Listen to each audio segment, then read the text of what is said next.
जल्दी काटो रे।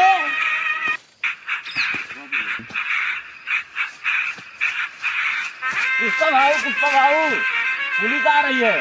क्या? पुलिस। तुम लोग छुप जाओ। मूवी में जो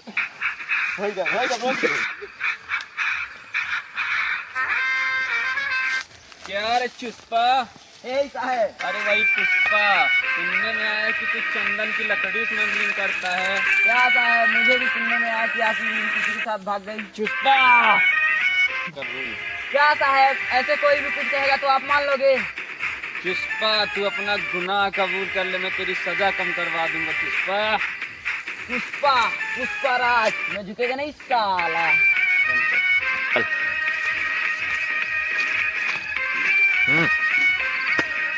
सर प्लीज हमके चुमा करी दे प्लीज।